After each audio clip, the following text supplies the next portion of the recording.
Well, thank you again for hopping on the podcast. Absolutely, yeah. I wanted to ask you because the first thing that caught my attention when listening to your music is your name, Unspokenviews. Okay. How did that name originate? Just from being very afraid to speak, despite the things that I saw. You know, whether it was having an opinion or I just kept myself very quiet, or had an opinion and said it so subtly to where I wasn't really speaking about what I was seeing in fear of what others might portray that as, you know what I mean? Mm-hmm. So, Unspoken Views. I'm definitely a lot more outspoken now. Yeah. But that is the root to why I am able to be so transparent and vulnerable when I speak. Yeah. Yeah. And I think that's important too because, in music right now, I feel like we're it's always been this way, but there's a lot of like copycat. You know what I mean? It's like little this, and I feel like that's kind of like the stage right now. Right. But when you see a name like Unspoken Views, it stands out. Oh, thank you. And I think it also like lets you know that this is going to be something that's not like what you typically hear, right? Hence the name. Yeah, yeah. So I think it's really cool that you have that name, and then your music also proceeds to follow like your reputation with that name. Thank you. Yeah. I appreciate that a lot. Yeah, of course. So, what was one of your earliest experiences and memories with music? Jeez, I mean, music. You mean like as a recording artist, or just with music overall? Overall, like childhood. My grandma played a lot of music in the house. I like to call it jukebox music. My grandma's from the South, and so we'd listen to a lot of like Millie Jackson, B.B. King. Just very soulful music. So it's always been there. When I was younger, I would say I didn't really appreciate it as much as I should, because it was like, damn, she's gonna play this tape again. Yeah, you know what I'm saying? But it was always there. And even DMX, rest in peace now. My grandma loved DMX. It's just, we always had music around. I had an aunt I would sing with at a young age, probably around like 5, and we would always do The Boy Is Mine by Monica and Brandy. Okay. So like that was like my introduction to singing songs and doing stuff like that. But I wasn't, like I knew hip hop, but being in Orange County, I don't know if it was like maybe I just never thought about listening to West Coast rap like that. Like, I mean, of course, I had an uncle, he would always play like, Nate Dogg's, all that whole camp, a bunch of other stuff too. But I always loved those songs, but I never really like sparked me to where I was like, oh my God, and I was just telling my uncle this story yesterday. I said, you know that glass entertainment center grandma had? He was like, yeah. I said, I took your Walkman, and I wasn't supposed to be in his top drawer, but I was, and he wasn't using it, so I put some batteries in it, and I come across Far Side passing me by. Yeah. And that, at the time, again, before I even knew what different coasts and music were, I was like, what the fuck is this? Right. So I'm like, they're storytelling in such a way, it just had this flavor to it that I was so like, nah, that, like, it was just different for me. And so, that's when I really got into it. And then, of course, when I saw A Tribe Called Quest for the first time, I was just like, what is happening? Yeah. Show me. Like, I need to know more, Right. And then eventually I'd start, freestyling and rapping. And I did my first song on Windows Movie Maker, back when, like, MySpace was out and shit. Yeah. So, that's really, like, how it started. And, of course, seeing Bow Wow on TV for the first time. Like, what? He's as big as me. Like, what do you mean? Like, so I just didn't know. And it was exciting, like, just discovering all those bits and pieces as I got older, because, I've now tied them into what I do now. But that definitely was, like, the story of all of that. Yeah. And I think that's cool, because, like, there's so many different lanes of music, and just hip-hop, you just listed, like, the Far Side and the Tribe Called Quest, and, like, very different sounds. And, like, I think sometimes we do get kind of not everyone, but there's a lot of people who live on the West Coast and like are only West Coast people. Right, and right. they only want to listen to that. Yeah. But it's like, yo, there's some really good like, you know, East Coast artists or people from the South. Yeah. Houston. Yeah. Everywhere. Everywhere, you know, and now I understand that more than ever, but just music is so universal and it's this beautiful thing, you know. It's like it's its own world. Yeah. You know. Yeah. Yeah. So was there any one particular moment that made you want to pick up the pen and like write to your own music? Probably the first time I heard MC Light. MC Light for sure, because I didn't know there was a lane where women were dominating rap in that sense. This is before I knew anything about you know, your Roxanne's like that was like the beginning, you know. And it growing up, it was like, you know, I saw or heard like Lil' Kim's and Foxy Brown's and even Missy Elliott, like dope lyricists, you know what I'm saying? But the way that MC Light delivered it for me was like, oh my God, you know, what is happening here? Like, who's stopping her right now? How is she rapping like this, you know? And then, I don't know. I can't really remember like the exact moment where I was like, I'm gonna write a rap, but somehow I knew how to find the instrumental. I don't even know how I found the instrumental I wrote to my first rap. That was on MySpace, like I was telling you.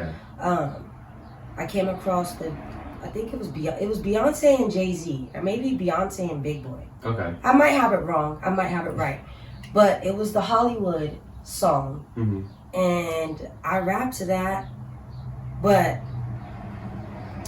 I said something like, I said, Hollywood, yes, I'm a star.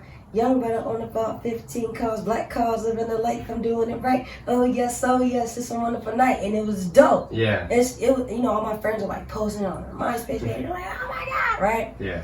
But my step-grandfather at the time was like, great song. Great song. But you're a liar. And I was like, well, what do you... I'm rapping, like, this is what the rappers do. Like, ain't you supposed to kind of like fake it till you make it? He's like, but you don't even obtain a percentage of anything you're rapping about. Dig deeper. And so that's just kind of where I started to turn, like, the narrative in my rap. And it took a long time. It took a long time because I didn't have a sound. And I didn't want to sound like anybody else. But I just knew that, like, this is what I wanted to do. I'm good with words. I love putting them together. I love bending them and making them sound like something else, you know? So,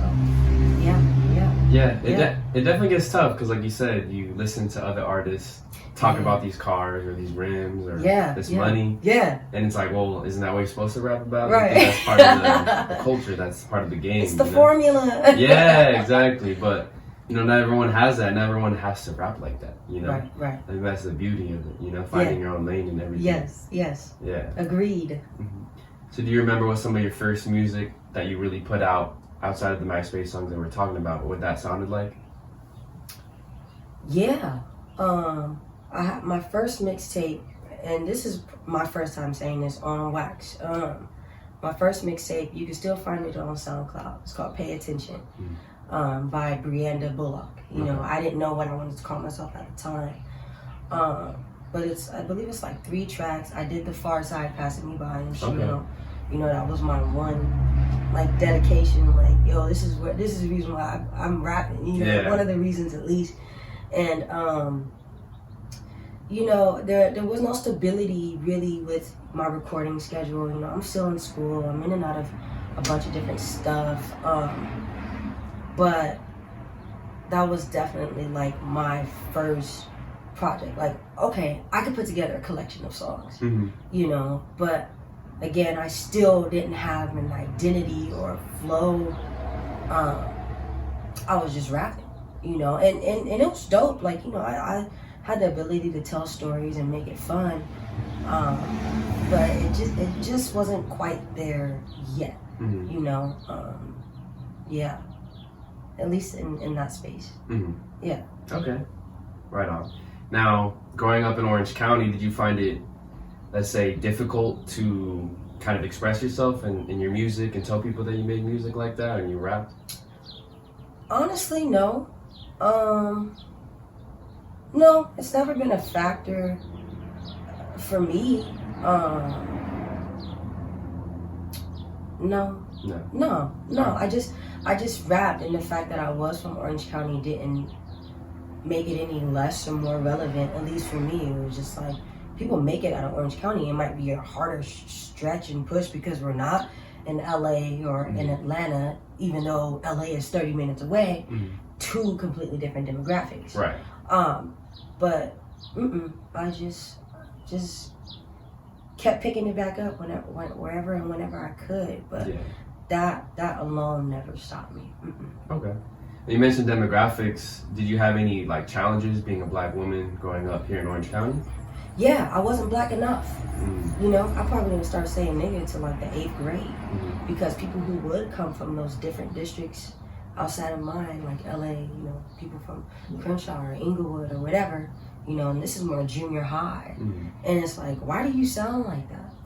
Why do you speak that way? And then, and I'm confused, like, is there something wrong with me? Should I sound more Ebonic-y? You know what I mean? Like, it confused me to a certain point to where I thought I would have to sing and do certain shit, but that's just so hard to keep up with. I was just like, you know what? If you fuck with me, you fuck with me, you know. But because I was so insecure about that, I was funny. You know what I mean? Like, anybody could tell you, like, Bree, oh, she was funny. You know what I mean? Just hilarious. I didn't have time to really be a class clown because I was an ass whooping when I got home. But, you know, I enjoyed making people laugh because other people were constantly making me feel small because I'm as black as you can get, and I don't sound what that should sound like to either black people amongst me or people of a different race. But I've learned to embrace the fact that I am articulate when I speak because it has come in handy for many a job interviews. Oh yeah, hell yeah, right. Like, hi, Brianda speaking. Yes. Oh yeah. You know, and then when they see me, it's like, oh, it's like, yes. Yeah. Oh, you thought? Surprise. Right. I'm just as surprised as you, brother. Thank you. You know, but big surprise, yeah, I mean, but it doesn't faze me, obviously anymore. But yeah, that was definitely like one of the things. You're black and you say dude. I'm like, well, fuck, we say dude out here. A lot, you know. But I don't know. It was just weird. It was weird. Were you born and raised here in Anaheim, California? I was born at Garden Grove Hospital. Raised in Fullerton, really primarily my whole life. I did spend a little bit of time in New Orleans, probably from like 8 to 9 with my mom. And then we came back out here shortly after. But I mean, yeah, my whole life really has been Orange County based. Okay. Yeah.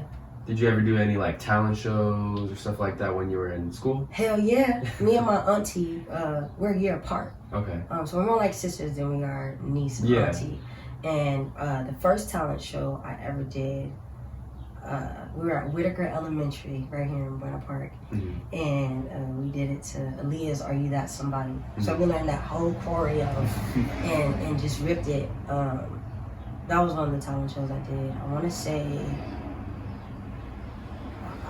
6th grade science camp. I sang. I don't know if that was part of the talent show though. I can't remember, it so long ago. But yeah, that was probably like my most little prolific showman moments, you know. Yeah.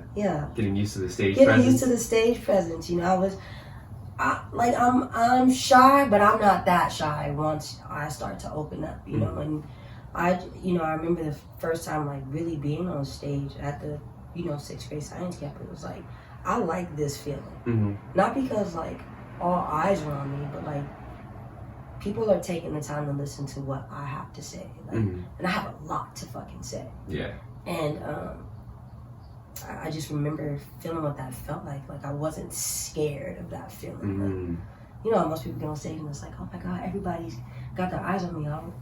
For me, it wasn't like that. It was just very like, go. Yeah. You're here now. You can't turn back. Do it. Yeah. You know.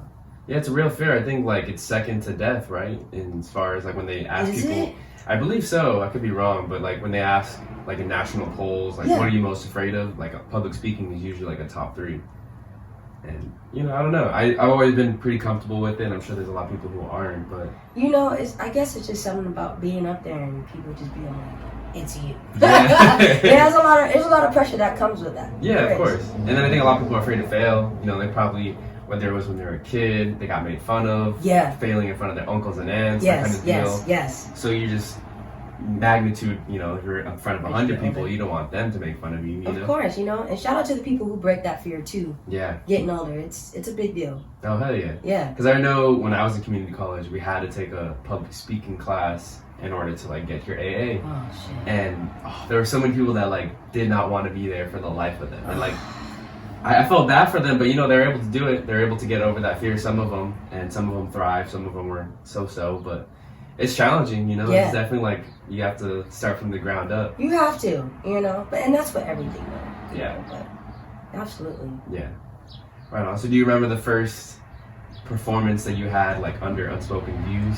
First time you performed with that name? Okay, let's dig deep. Let's think. I want to say at Zings in downtown Fullerton. Every Thursday they had open mic. Okay. And I was for sure going by Unspokenviews at that point. And I want to say that's when I discovered that I wanted to call myself that.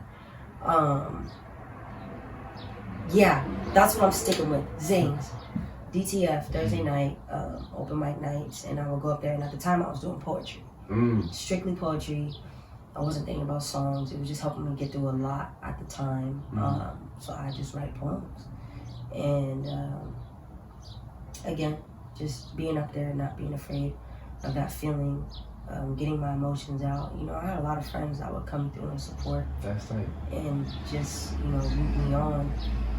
And it started there, and then I would do other open mics, like down in Long Beach, there's a spot called Shades of Africa. I would go there. Just a lot of different spots. But that's definitely where I started, for sure. Okay. Yeah. What were some of those poems, like what was their content consisting of? I lied. Yeah? I lied. Let me back up. My first performance ever, and I remembered because my uncle, I believe, had either performed there or he would tell me about it. It's called The Night Owl. Okay. It's also in downtown Fullerton, but it's across the street from Zings. But The Night Owl, I did a Jill Scott instrument on the back, and then I remember reciting my poem on a piece of paper, or off a piece of paper. And then from The Night Owl, I graduated on to Across the Street. And did that because I grew a really nice relationship with the lady who ran it and her son, Miss Renee and Anthony. Okay. They were always just loving, welcoming me with open arms, and just always allowed me to do my thing. So yeah, The Night Owl. Okay. The Night Owl. Nice. What were those poems consisting of? Like, what would you talk about them? Love, heartbreak, Black issues. Yeah. Trauma. Yeah, just riding my way through everything. Cause at the time, like I just didn't. I was going through a lot. Young mom, teen mom. Just not on the path I should have been on. But I knew that I wanted to be doing something greater than what I was doing at that time. Yeah. So you know. A lot of those poems were like real life experiences, and just being as vulnerable as I could be with my words, because they resonate with people. And I remember one night at Zings, after my performance, the waiter, you know, he's busting tables the whole time. He's like, I'm supposed to be working, but that poem you just recited, you know, it touched me because I'm really going through something right now. So thank you. I'm like this guy has no idea I'm gonna go back to my car and sleep in it for the rest of the evening. I had nowhere to go. Yeah. but I just saved a life with my words. Yeah. This is it. Yeah. This is what I'm gonna do. Like, let's go. Mm-hmm. You know. So that for me was just like, wow. Okay, this is what that does. Mm-hmm. You know. It's powerful, right? It's powerful. It's so powerful, and it's humbling too, because it's like the world don't revolve around none of us. You know, a lot of us are going through stuff, but you know, with poetry, it was easy for me to get it off. And what's so beautiful about poetry too, it's this still environment. Everything is quiet. Yeah. So they can really hear what you're saying. And my biggest thing was I was always too fast. Miss Renee was like, slow down. Like, I want people to be able to hear you because you know, so I practiced that a lot. A lot. And I've gotten better, obviously, now. But, yeah. Okay. Yeah. That was good. I don't think anyone ever asked me that. So backtracking to, you said you were a teen mom. Uh-huh. How did that change your life, that event? Young and dumb and full of cum, you know? It changed my life drastically because no one, the code in my grandmother's house, because that's who raised me, was, you know, go to school and get a good education. Not go to school, get pregnant, and then try to flourish after that. Yeah. I just feel like we had already come from a long line of that, you know, and I didn't expect me to fall, I guess, victim, quote, to that. But it's like, you know, I did. And I'm happy that my daughter's here. I'm happy that you know, I have my little mini, my little peace of mind, because she is what's helped me stay resilient throughout this entire process. She's the biggest blessing. She saved my life on a many of occasions. Like, no, I can't go. I have my baby. Yeah. You know, and who knows if I didn't have her, what would have happened? You know, I didn't get to hang out right after prom. I had to go straight home because everybody was fucking. I'm 10 steps ahead. I'm already here. I gotta go. You know. No, but it was beautiful. You know, I graduated. You know, baby on my hip. You know, cap and gown on my baby. Nice. I mean, I didn't walk across the stage with it, but you know what I mean. You know, once it was all said and done, you know, I had my baby, and it was just like, I'm young. I don't know what I'm doing. I'm a single mom, but come on, little baby, it's me and you. We're gonna figure it out. And I mean, to see where I'm at 10 years later is just like, you better fucking go, bitch. Good. You know, there's still a long way to go, but I'm happy. I'm very happy. I'm blessed. I'm honored to be a mother, because some women don't get that opportunity. And I'm just glad God chose that for me, because I needed it. Yeah. I need her. I need her more than she needs me, for real. And it's funny how that works, right? The powers that be, they always give you something that you can handle, right? Maybe in the moment, that initial moment, you're like, oh shit, like, what's gonna happen? What am I gonna do with a baby? Yeah. But at the end of the day, like, it's meant to make you stronger. Yes. It's meant to, you know, make you grow in certain aspects. Yes. Yeah. It's a beautiful thing, man. Yeah, that's cool. Make me all emotional and shit. What's your daughter's name? Ariel. Yes. Okay, cool. Chocolate drop. What are some of the bigger challenges of being a mom, but also pursuing a career in the music industry? That's a good question. I mean, maintaining balance. You know what I mean? This never comes before my family, ever. So, you know, if say my daughter is acting up or, you know, crying out for help in a way that's unfamiliar, okay, that means that I need to take time to realign what's going on in the home front. And I don't care what I have to stop to make that happen, but she comes first. Yeah. So I mean, I wouldn't really call it a challenge. I just think it would be, you know, recognizing the situation and being like, okay, mom hat is on. What are we doing? How are we handling this? How do we help you move forward? Because, you know, everybody's got something to do. You know what I mean? But, you know, when it comes to molding my child, that's never a challenge for me. It just means that I need to be more attentive and I make the time. Make the time. Find balance. Find the time. That's good. Because I don't ever want her to grow up and be like, well, look, you never had time for me. You never did. Like, I pride myself on being available for my child whenever, however, whenever. So, yeah, that's what I'm sticking with. Okay. I just time management, making time, finding that balance.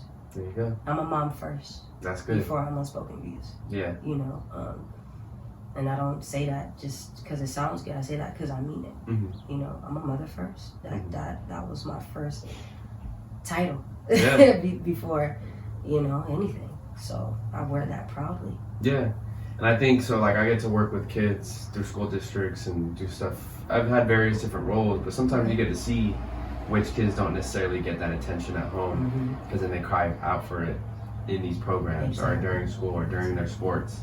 And it's important, I think, for the parents to realize not everyone has a perfect parenting situation. Absolutely. But I think it's important to realize, like what you said, like you should be a parent first before anything else. Because that's a life that you ultimately like are in charge of. Absolutely. Hell yeah. Shit. Yeah. Yes. A whole ass life. Like that is it, man.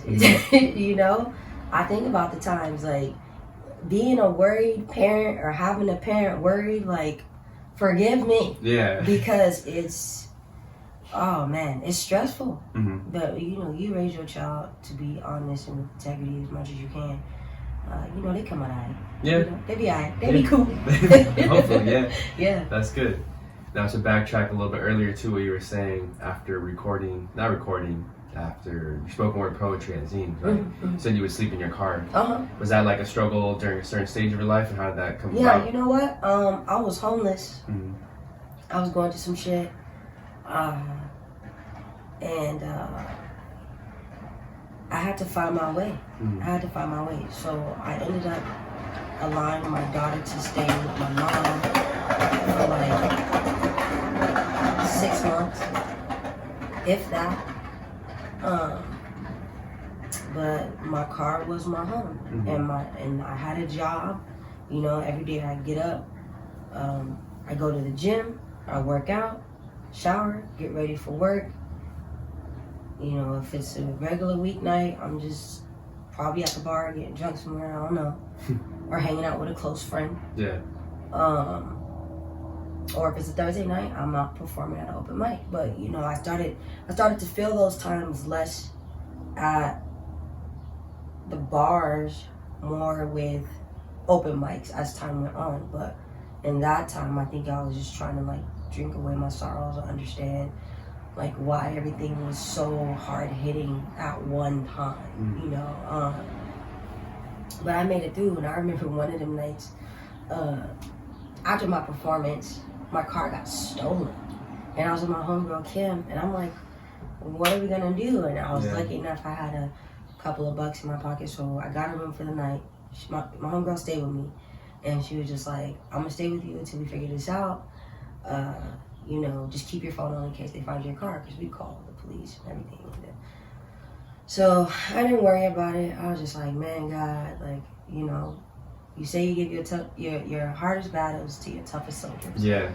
I'ma chill. 2 a.m, get the call.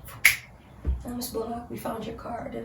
So I'm like, we go and we pick it up. It's like off of Bass and Cherry, some fucking word in Fullerton. Damn. But nonetheless, I got my car back. But that for me was just like, just as fast as it could be here, it could be gone. You know, and I just think that just learning and being in little situations like that just teach me to be humble. Like, no matter what I've obtained, nothing makes me better than anybody. I'm just very humble with tangible things because that was my whole situation. My whole life was in that car. So I think God was just trying to give me a little gem in that lesson, like never get too full of yourself. Not that I was, but we all just have to go through things so that the lesson doesn't have to be as hard. God just kind of shows you real quick, and it's like, and then if you don't learn it within that time, it's like, okay, now I have to show you again, and it might be harder. Yeah. But I didn't already hit the wall so hard so many times. I think it was just kind of like, give you this, you know what I'm saying? But, Yeah. Yeah, my little red Toyota, 94, baby, or 93. Yeah. It was real. It was tough, but I did it, and eventually got my baby from my mom. Thanked her for keeping me for a while, and or keeping her for a while from me. And we moved into our new spot. Maybe like that November of that year that my car got stolen. And it was called Orangewood Foundation. That was the name of the program. Okay. And they gave you an apartment that was furnished and stuff, and they helped with emancipated youth. Oh, okay. And I was only a part of that because my grandma ended up adopting me. Yeah. Because I just couldn't do it with my mom anymore. Yeah. So even though that was shitty, it ended up helping me down the line when it came to my daughter. And that's just kind of like the domino effect of all of that. But it put the fire under my ass to be like, yo, this baby needs you. She can't live the life you live. Right. Rewrite the story. Like your grandma raised you. Your mom wasn't present. Okay, you need to be present because I know what my mom not being present did for me. So I mean, yeah, that shit was tough. Yeah. Ugh, that shit was tough. But we made it. Yeah, that's good. I mean, look at you now, right? Yeah. Look at me now. That's good. I think too, what's important is that there's like resources out there, right? And I think here in Orange County, you see it a lot now, more than ever. A lot of homeless people. Yeah. Like all throughout the streets. Yeah. You know? And I think what's cool about your story, you said the Orangewood Foundation, right? Orangewood Foundation, yes. Yeah. Like they were able to help you get out of a really bad spot and then, help you bounce back on your feet, and then you kind of did the rest from there. Yeah. But I think, there's sometimes maybe people don't like asking for help or they don't know where to look for help, but there is help a lot of times for people like that. Absolutely. So it's not just an ongoing problem. But it is sad to see. I mean, don't get me wrong. I used to live, like I said, right by the river trail. And, before 2000, I forget what year they kicked them out, but it was like before 2015, they were just there's a lot of homeless people all tented up right there. And there's like little communities right by Angel Stadium, by Honda Center. Yeah. And that's why they ended up kicking them out because it was a bad look for the teams. For the Angel Stadium, yeah. But it was just like, where are these people supposed to go? Exactly. So it's a shitty look, but also understand that there's like things out there for those people. They just got to be able to like be put in front of them, Yeah. And it takes a lot to ask somebody for help and do it and abide by certain rules, because there's rules in these programs. And even in the program I got in before that, down in Santa Ana, it's called the Wise Place. And I stayed there. And I've had to roommate with a complete stranger. She had to be like 50 years old. Damn. I'm fucking 20 something, but my daughter couldn't be there because it was just a single woman program. That hurt. I ended up getting kicked out of that because I think I stayed out too late on an open mic night. But for me, it was just like, I can't miss not one opportunity. Yeah. So it was just like, I didn't have any ill feelings towards them because I'm just like, you just doing your job. That just means that my time here is done. But again, I also just wasn't good at following rules. I was just like, what's next from here? And then, of course, Orangewood Foundation. That really saved my ass because there was no way I was going to be homeless with a baby. And then my baby's now in the system too. That's tough, yeah. No, that's absolutely fucking not. Well, props to you being able to get out of that situation. Thank you, God. God did that. He did that a many of times, a many a nights. It was really just about finding the strength and the courage and believing that I could, because I believed that I could, but my actions weren't in alignment with them. And I remember calling my mom one night, and you know what the Walden Glens are? Okay, so my auntie stayed at the Walden Glens, but she had already had like a roommate situation going on and stuff, and I couldn't really stay with her, which was understandable. And so I was sleeping in my car off of Melrose. Okay. And I had a bottle of Henny, and the moon is like shining in my shit, and I get on the phone with my mom, who's an evangelist now today, and I was just like, I don't want to do this no more. Like it's hard. This is too hard. Like, I'm just gonna ram the car and tell Erica I love her. This is it. Like, my mom was like, "Are you kidding me? Like, what? No, you can't afford to be this person. You have to get up. You have to know that you're gonna rise above this. You." And she was like, "Promise me from today, like, you will never fix yourself to pretty much say you want to commit suicide ever again, because your life is so much more beautiful and worth it than that." And so I got off the phone, I cried, put down the Henny, went to sleep. But before I went to sleep, I looked up into the sky and I said, "God, it's whatever you want me to do. Like, I'm done trying to do it my way. If you show me, I promise I will stay right there. Like, I'm gonna do my best, because you already know what I'm finna do in the future. But I'm making this commitment to say, like, you're first, it's your way or the highway, or I fail. That's it." And from that night forward, trailblazing. Not because I have like this super magic power or nothing like that. Like, God has shown me. God literally has showed me up until this point, I really won't leave you nor forsake you if you just do what I'm asking you to do. If you just stay in alignment with what I have prepared for you. If you just believe, if you understand what it means to walk by faith and not question it for a second. Don't spend your days stressing on things you have no control over anyway. Just go. Just go. Just go. That's good, Because I think a lot of people who don't have faith, I think that gets a lot more challenging than for them to deal with, There's a lot of stuff that are out of our control in life. And I think back to like last year, 2020, the whole pandemic hit the world, kind of stopped everything and, stopped us from doing a lot of things that a lot of people wanted to do. But I think a lot of people who maybe didn't have necessarily the strongest faith, they kind of panicked and they became obsessive over it, because they wanted to do things their way and they had this plan, and next thing you know, this plan obviously couldn't be carried out because of COVID and everything that they restricted and on them and everything. But sometimes it's just like, there are powers greater than you that you can't control, and sometimes you just have to go with their flow. Make the most of the situation.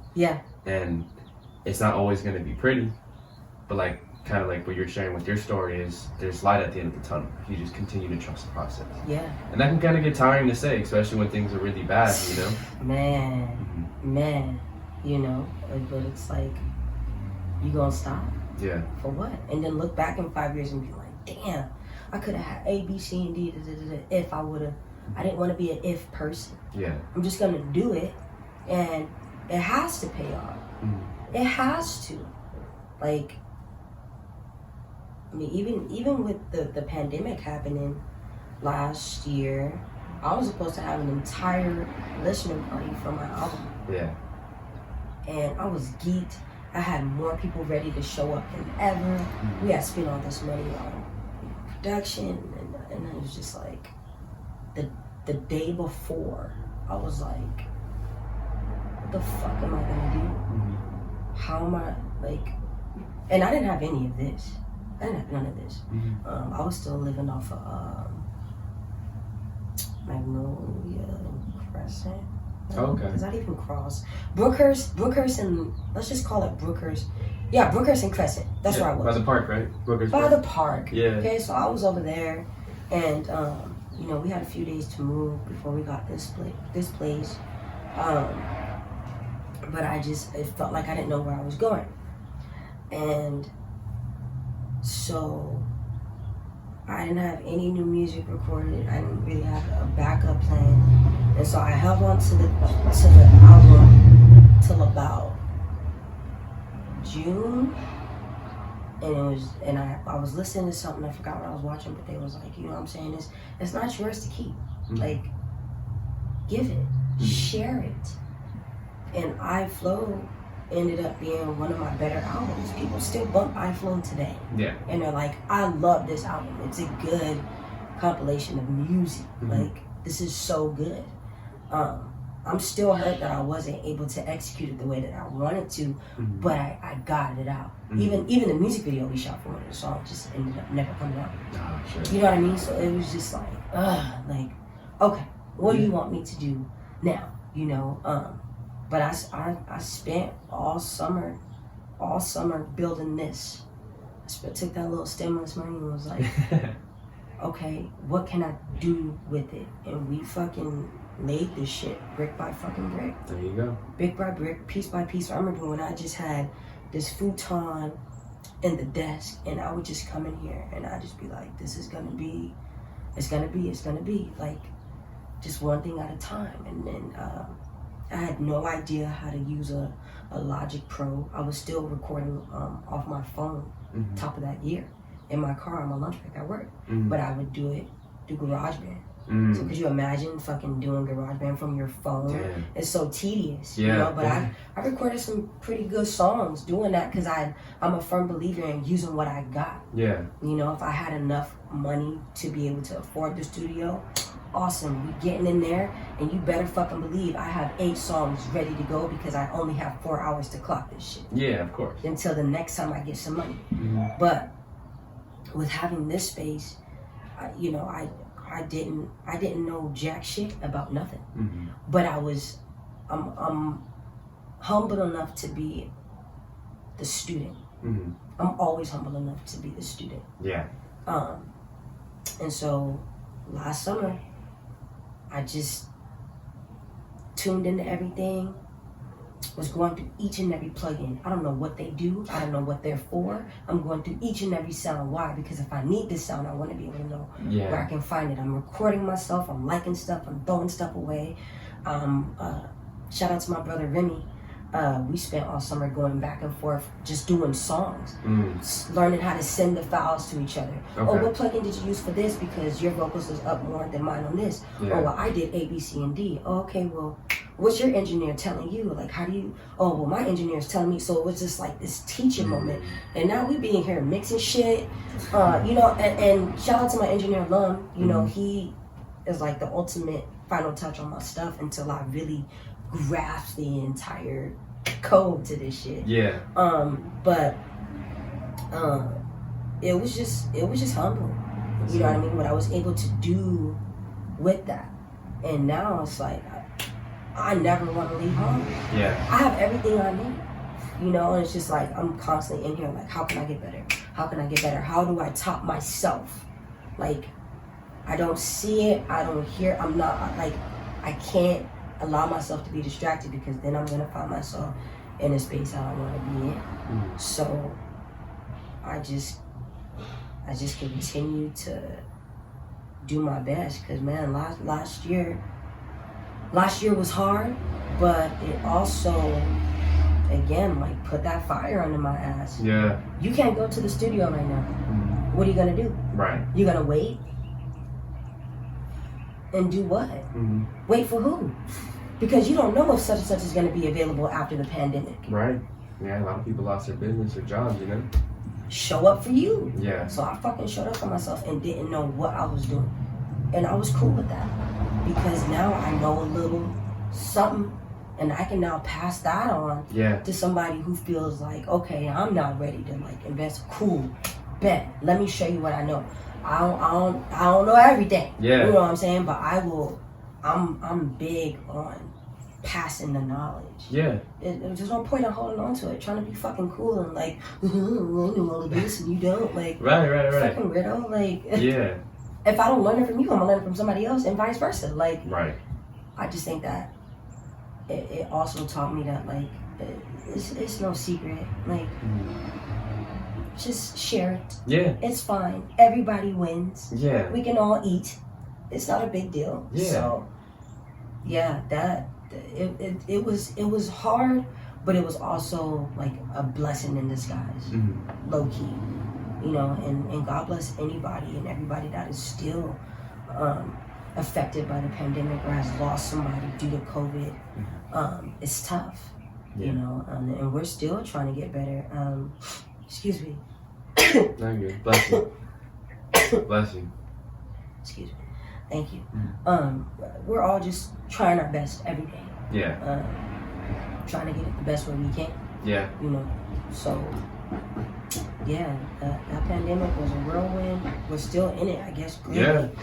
But I mean, it just that beginning stage of it was so like scary. Like, what would you say you were doing prior to the Prior to, I was, you know, recording the podcast, and I was having a blast doing the stuff that I do with the kids. Okay. And still, I felt comfortable, that's for sure. And I think, you know, the pandemic reminded me at first, I felt like I was in the opposite for some people, because it helped me slow down. And I was like, oh, okay, like, I shouldn't work so much. Before the pandemic, I was really like big yes person. Like, I just wanted to always help someone, please people, and like that was just kind of my role. And I still like to do that, but I have to understand when to say no. Right.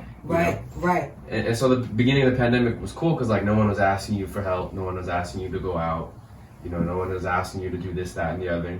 And you know, I kind of had a lot more time to discover like new hobbies, you know, kind of explore other things that I had been putting off for a long time. Okay. And it was cool, but I think over a while, like, you know, you just get fatigued of being, you know, I think I'm more of an introvert, right? But when you're forced to be introverted, like, that's not cool, right? See, I had the itch to go outside. I'm like, don't invite me nowhere. Yeah. That's good. Like, you know, and I don't know. Like, because I feel you on the introvert thing. Like, but when I'm amongst people, I love them. Yeah, me too. But I'm not like, I need to get back out and perform. I need to, like, exactly. I'm just kind of like, I'm just riding this wave. Yeah. I don't even know what to call it. I'm maybe unbothered. I don't know. But I mean, it's funny how that works. Yeah. That's funny how that works. It is. Because like you said, you just gotta roll with the punches of what's thrown at you. Yeah. And I think back to like, so earlier last week, so I work at a high school and there was a COVID outbreak. But before this COVID outbreak, before I knew about it, there was, my friend presented me with the opportunity to go to Angels game. And I was like, that's cool. Like, I didn't even know there was going to have fans in the stadium. Yeah. And I was kind of nervous, you know, and I didn't know if I was ready.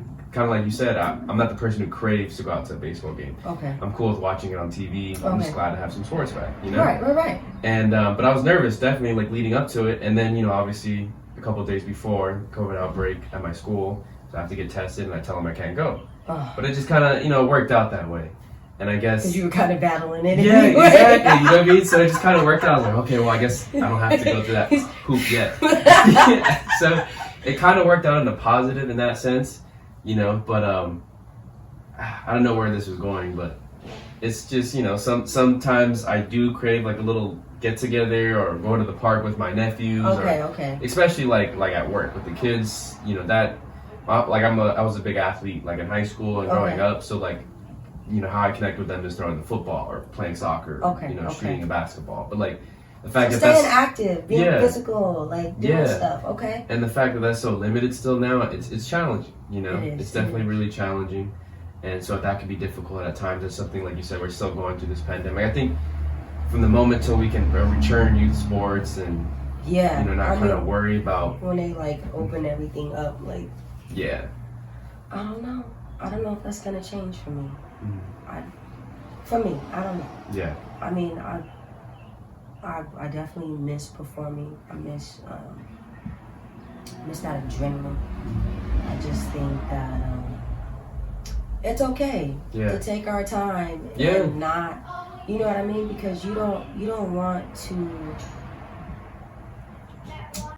We should definitely, I don't know, not be in such a rush, because I mean, a lot of people aren't even trying to get this vaccine, you know, and I'm not saying if I'm trying to get it or not. I just need to see what happens. Yeah. Before I be like, more research. Because I don't really do shots too well. Yeah. But it's like, but you got tattoos. It's different. Yeah. I don't know what's in this stuff. Mm-hmm. And there's been so much misinformation before. Yeah, and it's just like I don't know what to believe. I mean, there's pros and cons for everything. So I guess at the end of the day, what I'm comfortable with matters most. Right. Just for anybody else, I don't know where this is going yet. Yeah. And that's completely okay too. Yeah. Yeah. Yeah. I still feel the same way about it too. Like very uneasy, I guess you could say, because like you said, there's just been things before in the past, whether it is vaccines or other stuff that like, I think back to like the 60s, like people used to advertise as like smoking cigarettes as like good for you. Like, yeah. Doctors would, verify that for you in commercials. And now we know like, cigarettes are terrible. Cigarettes are killing you. Yeah. So I think, obviously I'm not comparing that to cigarettes, but I'm just saying there could be some sort of similar pattern. I mean, I was listening to the Joe Budden podcast, and one of the dudes was saying like, in 10 to 15 years, there's gonna be some commercial saying, "Did you get the COVID vaccine shot? You might be entitled to like a settlement." And it's like, that shit happens all the time. They did it with Ebola. Yeah. You know what I'm saying? I hate to sound like. What did they call people like that? Skeptical? Conspiracy theory. It's like, but I'm just let me see, because we all people, and I'm not trying to put too much faith in a group of people just because that's what they're saying. Yeah. So I'm going to just relax for a while. Exactly. Yeah, and what is it? I think the commercial I always see now is like mesothelioma, right? Like that's a big one, May suffer heart attack if you're trying. Like, hold on, wait. Run that first line again. Yeah. Blood clots and swelling. Like, you want me to take some shit that I might die from? Yeah. I'm okay. I'll drink water and get this vitamin C. Yeah, it's weird. I don't know. Yeah, and I think that's one thing too. Also, like with the pandemic and everything, it's really allowed me to focus more on my health and just like eating more organic, trying to eat like better fruits and vegetables. Okay. Because at the end of the day, like, and this is like a whole other conversation for like the opioid abuse in this country is real. Yes, it's awful. Right. Yeah. But like before Western civilization, there was a lot of people who did things with like natural herbs or with the plants that grew from the ground or natural whatever. Medicines, like exactly. Yeah. And there was obviously like certain modern science has done a little bit more in certain areas, but there's also some drawbacks that, like you said, taking this medicine will maybe like clot your blood or maybe give you a heart attack or increase this and that and the other. There's always at the end of commercials for, let's say, Viagra. Can't say we didn't tell you. Yeah, exactly. There's always a stuff at the end that's really sped up in that fast voice, or like you kind of gloss over and it. your dick might fall off. Like, wait. What is that? Hey, run it back. We didn't hear that part. Yeah, right. Like, I don't want to say this. Slow down. Yeah, so it's just there's natural ways where you can get healthier, right, and boost your immune system without these pills or without this and this medicine, just off of like eating better, getting more vitamins in you, drinking better, that kind of stuff. So taking more care of my body is like something I've done with the pandemic too. Yes, you have to, because it could just take that one little and then you got it. Yeah. And that was the thing about this thing in the beginning. Like, it was like, is it airborne? Like, if I touch you, is this like the new herpes? What are we doing? You know, like you just didn't know. And it was like to the point to where people were scared to be around their family. I know. Your family. I know. Like, I didn't hug my grandparents for like almost over a year. Jeez. And like that was really like, my parents. That's the grandparents. Yeah. Yes. I mean, they could go at any minute, and it's just like, it's a sad way to live. And some people did lose their grandparents, so I'm still grateful to have mine, but I'm sure that was tough for a lot of people. My grandma actually got it, but you know, she a gangster, she made it. You know, and that for me was scary because my grandma's not up the street anymore. She's in Texas. So it was like, God, please, please, please, please, hey, it's too much going on. Yeah. Not that. Hold on. Wait a minute. You know, and, you know, she made it out and was cool, back to her regular self. So I, too, am grateful that I still have that. You know, I still have her in my life. She's here and she's healthy and she's present. So, you know, God bless anybody who has lost someone due to that. You know, I just think it's important. We say that every time. People are still dying. People are still going through this shit. Like, been bedridden for months. You know, just trying to fight this thing. So, but thank God we're here. Right. And we're alive and we're healthy and we're happy. And we have things that we love to do and enjoy and can share that. You know, I'm just trying to focus on like the positivity and all of this, you know, because there's a silver lining in all, you know, regardless. Just gotta find it and keep your head up as much as you can every day. Right. Because it could be so much worse, you know. Yeah, I don't know how we got that deep, but that's good conversation. You just kind of go down the rabbit hole and you just, you know, I love shit like that. Yeah, and it was a lot that, you know, affected us, you know, over the past year with the pandemic. You know?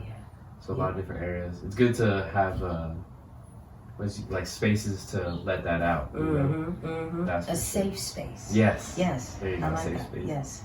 Now moving more to the present, this year in 2021, you dropped Listen to This Tape. I did. What was the inspiration behind that album?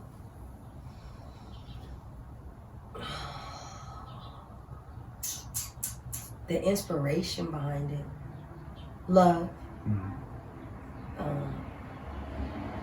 You know, I'm married. I've been married for 3 years now as of the 7th of this month. Congrats. Thank you. Yeah. You know what I'm saying? So I think the pandemic challenged my marriage a lot. You know, every day, you know, in each other's face. And not that we haven't been in each other's face every day until that point. I just think that the stresses of it and the, you know what I mean? So it was just a lot of emotions. There was times where I was feeling super high. There were times where I was feeling super low. And it just took a toll. But I mean, ultimately, love is what kept this thing glued together. You know, but I had no intention. I knew coming off of iFlow, I wanted to listen to this tape. I had no intention of it being an album of relationship. No intention. But I knew I was capable of doing that because of my early years. I just didn't think it would come out because when I did, I got the beat for Enough of You. And I was just like, what is happening in my ears right now? Yeah. And I was like, there's no way I can just rap on this. Like, no way. So I sat in that chair, grabbed my mic, put it down in front of me, and then I said, oh.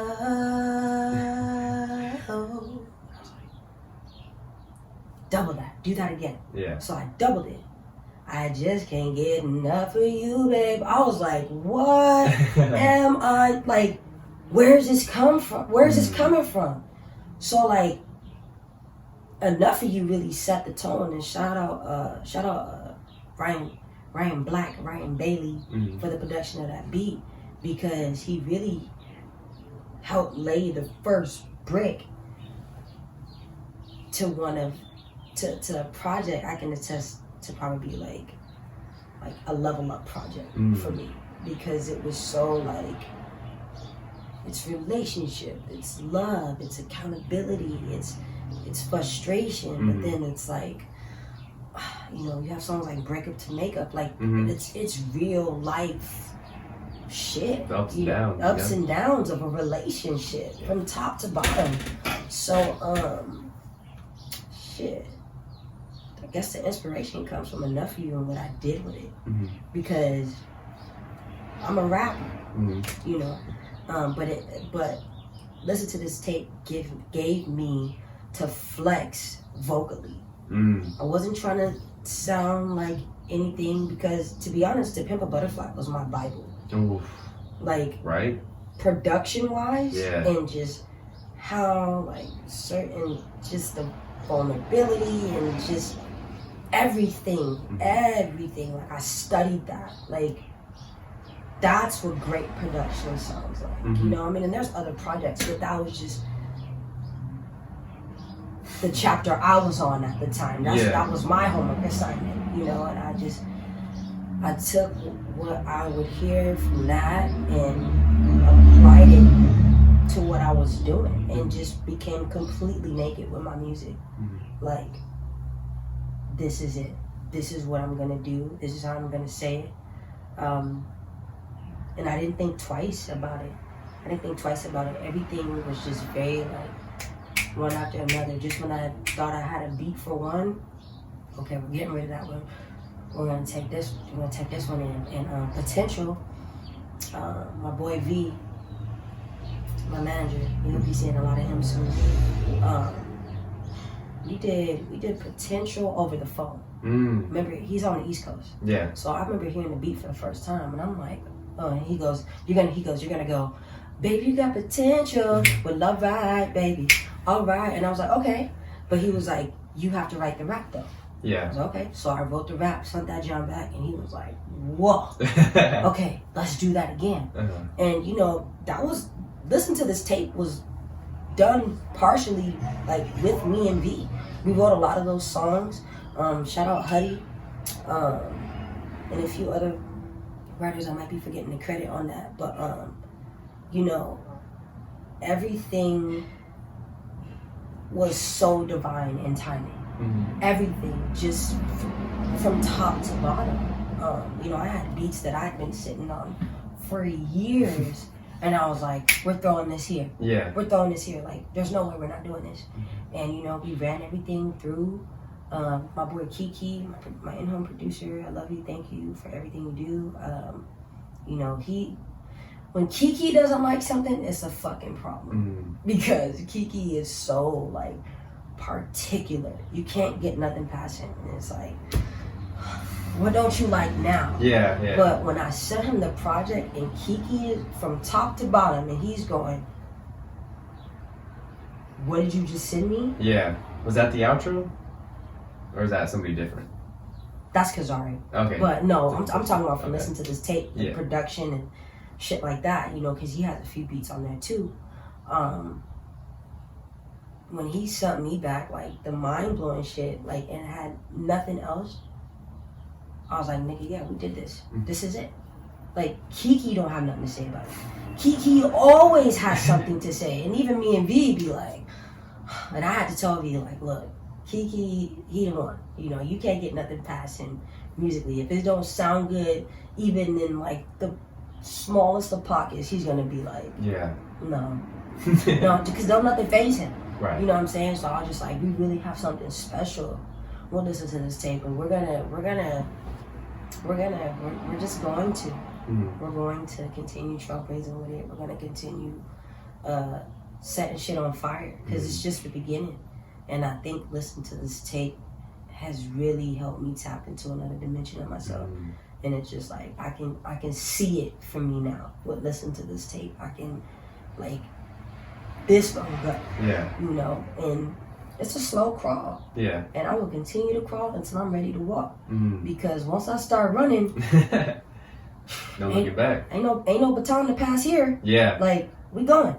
This, like, we not looking back. We just go. So listen to this tape. It surprised me, especially coming off the pandemic. Like, this was it. That's what I had to contribute. First couple of weeks of listening to this tape being out, like, streamed like crazy. Yeah. I was like, I've never seen these numbers. And no, I'm not talking, oh, my shit's at 20K, I'm better than you niggas, da-da-da-da. It's like, no, like, I showed myself the growth. You know what I mean? It wasn't to be like, yeah. It was just like, damn, like, okay, like, I spent nights in here, like, no sleep. I remember when I first did Enough For You, before Lum even mixed it, I laid in my bed from night till the next day with it on repeat, because I was like, it's something is hitting right in this song, from the drums to the tone to just everything. I just knew that song was so special, and that's why we ended up making it the leading single for the project. Music video soon comes, I promise. Yeah, everything was just it was so right, and then like the fucking album cover was so risque, because I'm on there, I'm going in the room to grab my robe. So of course my wife was looking at me like, what are you finna go do with that? Yeah. And I'm like, I'm doing my album cover. And she was like, okay, but what you finna do? Yeah. And I'm like, just see, it's gonna be hot. Yeah. And, you know, at the time I had the little heart in my head, and shit, I put on self-timer with my ring light, and I got against that wall right there. Okay. Because I had brought a bunch of photo equipment that I ended up not even using. I'm like, return this. I don't even need this. I'm just just use what the fuck I got. Yeah. Which was that wall and my new ring light. Got against that wall, took that robe a little bit off my shoulder, turned my head to the left. We have to listen to the Tape album cover. Damn. And then on the back, I'm just smiling, and it's a list of songs. Yeah. I did all that by myself. Nice. You know what I'm saying? Use what you got. Right. Use what you got, and that's what I did within this whole process. And everything came out on time. Everything worked out. You know, financially it was looking slim, because I have to pay to get my songs mastered. And thank God for Lon. He's such a fucking angel, because he really worked with me, and he got everything to me on time. So I was able to release on Valentine's Day. That's a Sunday. Yeah. So now I really got people listening, because it's Sunday. You're not doing nothing. It's Valentine's Day, and a lot of us ain't booed up. Right. You know, a lot of y'all waiting for Hot Girl Summer. I can see the tweets. Yeah. Hey, I see what y'all doing out here. Right. No, but it was such a blessing to be able to just like, this was the most stress-free, and I did it all in here.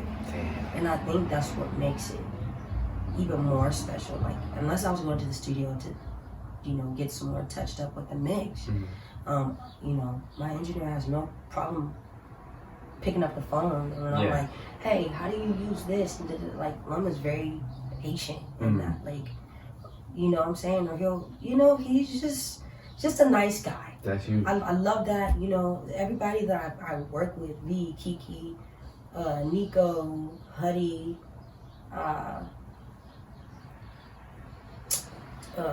Tony Fingers.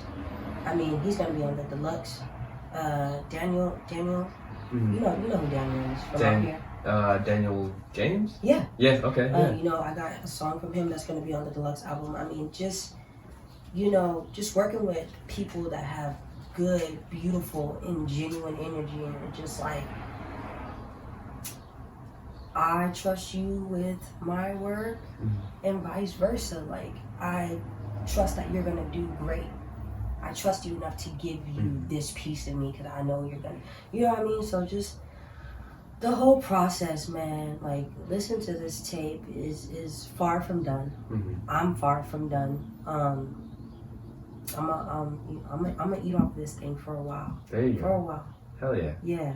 What are some other goals that you have, not only musically but personally too, for the rest of this year? You know what? I'm slimming down as much as I can.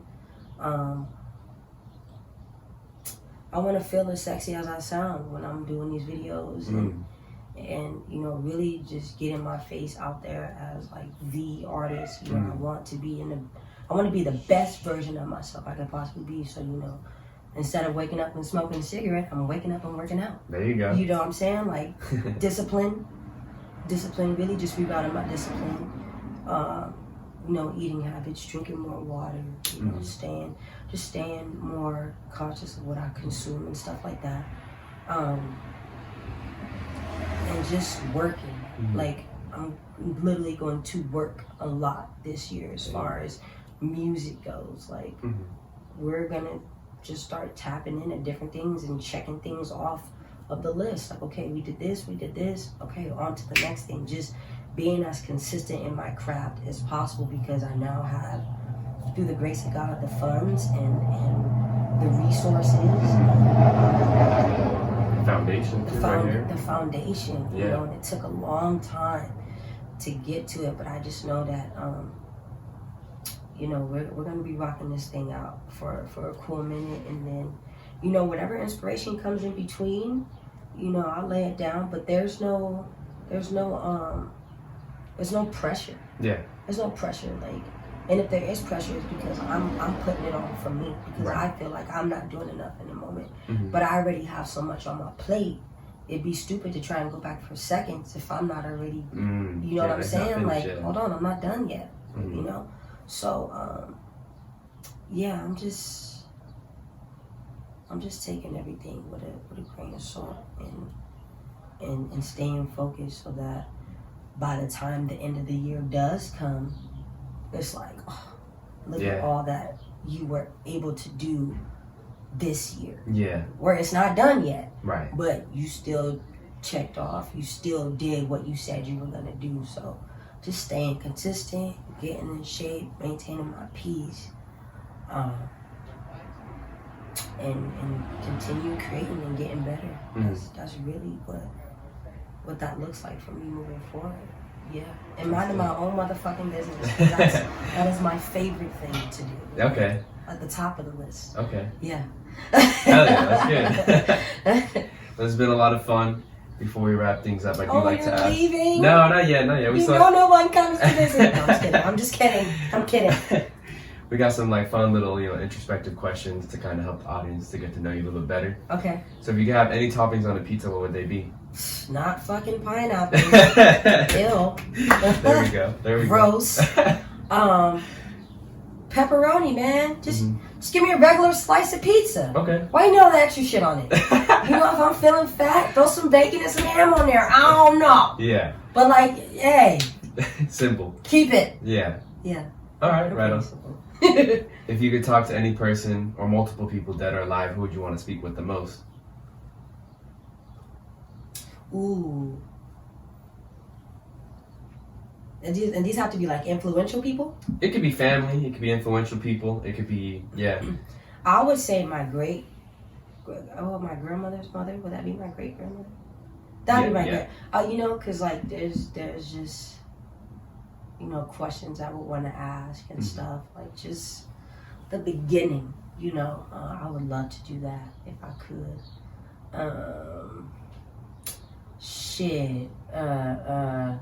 Man, John Singleton. What a loss. You know, like just he was so important to the culture. Like, oh yeah, like it just his whole style was so needed.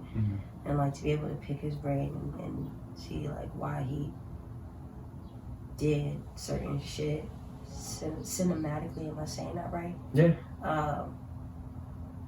What a beautiful conversation to sit and personally have that engagement with somebody. Prince. Yeah. Oh, another beautiful soul. Like, and he was so like unfuckwitable, but his light, his aura was undeniable. Like, sensei, teach me that. Yeah, you know. Yeah. And he just was. His creativity was beyond his lifetime and even ours now. So I guess I'll keep it at 3. Okay, right on. Now let's say you're stranded on an island, but food and water provided. Okay. What are 3 things you'd want to bring to pass the time? Can it be movies and stuff? Yeah, it could be movies, and you can package things so it's like some people bring recording equipment. You can just count that all as one. Okay, bam, for sure. Recording equipment, because we finna write these songs. Okay. I have to have bridesmaids. Okay. Somewhere. Like, you might have to hook me up with a TV and a DVD player. Yeah, we'll count that as one. Okay, yeah. Because I need that laughter. Is my family there? Yeah, you can bring your family too. Okay, well, you know what I'm saying? I need them, Okay. you know. I guess that's it. All right, there you I go. just need my family, my favorite movie, and my recording equipment. There you go. It's kind of like here, but Yeah. on an island. I like that. Yeah. I like that. Okay. And then if you could give any advice to your younger self, what would it be? You're a fucking star. Mm-hmm. You're a fucking star. You're powerful. You are everything you say you are. You are magnetic. You are a force. You won, but it's not over. Mm-hmm. You know, there's you end up becoming the voice you didn't have. That's who you are, and stand in that, and don't be afraid of what comes with it, because it's gonna be some shit. Yeah. But you make it. That's wonderful, yeah. Mm-hmm. Well said. Yeah. All right, well, before we go ahead and plug where the people can find your music and anything else you'd like to promote. Okay. You guys can find me on all streaming platforms. iTunes. Is that still dated? Okay, No. yeah. iTunes, Apple Music, Spotify, Tidal, SoundCloud. I'm everywhere, you know, and just get familiar with the catalog. Mm-hmm. You know, you don't even have to start with listening to this tape. I say start from the beginning. Mm-hmm. Carol Drive on SoundCloud. You know, that's where I grew up. Nice. You know, so start from the beginning. Get familiar with the sound. Welcome to the movement. I appreciate you Thank you. coming to my home and doing this with me. I Thank feel you for like having Rick me. Rubin or some shit right now. It's Nice. beautiful, you know, to sit here across from you and, you know, share stories and experience and just good energy, man. Thank This you for this is no, thank you for just thank you. You know, it's not all the time that I do this, so I hope it's an honor for you, just it is for me. Oh, of course. Yeah. Yeah. Feelings mutual. And we have to do this again. Hell yeah. Yeah. That's right. Yes. All right, I cool. would love that. All right, cool. Well, that's going to wrap it up for another episode. Thank you again for being a guest, and we'll see you guys next time. All right.